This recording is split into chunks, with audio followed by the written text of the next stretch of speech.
Hi friends, welcome to Swathi creations. ఈరోజు మన ఛానల్లో చికెన్ పచ్చడిని ఎలా తయారు చేయాలో చూపించబోతున్నాను.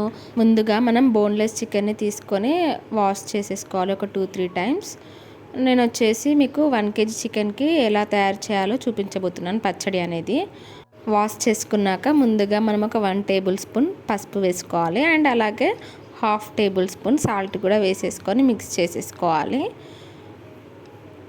ఏదైతే చికెన్ పీసెస్ ఉందో టోటల్గా మిక్స్ చేశాక ఒక స్టవ్ మీద బౌల్ పెట్టేసి ఏదైతే పీసెస్ ఉన్నాయో అన్ని పీసెస్ అన్ని బౌల్లో వేసేసి మగ్గనివ్వాలి. చూడండి, ఇలా మగ్గేటప్పుడు మనకి ఆల్మోస్ట్ కొన్ని వాటర్ అనేటివి వచ్చేస్తాయన్నమాట. ఆ వాటర్ ఎవాపరేట్ అయ్యే వరకు మనం ఇలా కుక్ చేస్తూనే ఉండాలి పీసెస్ని. చూడండి, ఏ విధంగా అయితే నేను చూపిస్తున్నానో ఆ విధంగా మనం కుక్ చేసేయాలి. చూడండి, వాటర్ అన్నీ ఎవాపరేట్ అయిపోయాయి.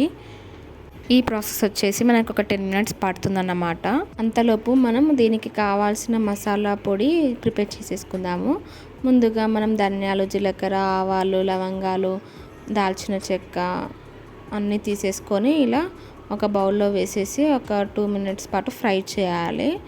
ఫ్రై చేసేసాక మనం మిక్సీ పట్టేసుకోవాలి. మసాలాస్ అన్నీ రెడీ అయిపోతాయి అండ్ మనకు చికెన్ అనేది ఉడికిపోయింది. నెక్స్ట్ వచ్చేసి ఒక బౌల్ పెట్టేసి అందులో ఆయిల్ వేడయ్యాక ఏవైతే చికెన్ పీసెస్ ఉన్నాయో అది ఇందులో వేసి డీప్ ఫ్రై చేయాలి.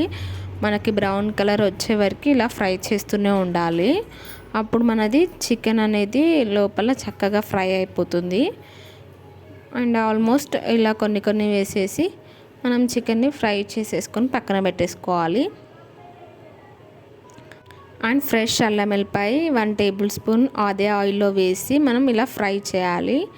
చూడండి, మనకి ఇలా అల్లం వెల్లిపాయ ఫ్రై చేసేసాక ఏదైతే మనం పీసెస్ ఫ్రై చేసుకున్నామో అవి ఇందులో వేసేసేయాలి.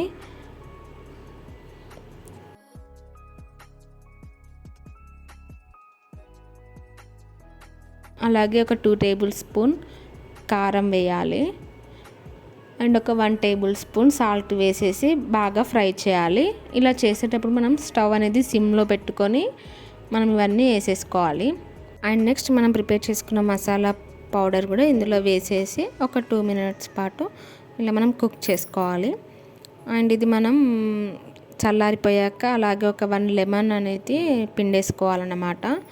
ఈ చట్నీ అనేది మనకి ఒక 2 months వరకు నిలకడగా ఉంటుంది. మనం ఎటైనా ఊరికి వెళ్ళినప్పుడు కానీ అదర్వైజ్ పిల్లలు హాస్టల్కి వెళ్ళినప్పుడు కానీ ఈ చట్నీ మనం ప్రిపేర్ చేసి ఈజీగా వాళ్ళకి పంపించవచ్చు. ఫైనల్గా ఎంతో రుచికరమైన చికెన్ పచ్చడి రెడీ అయిపోయినట్టే. Thank you for watching.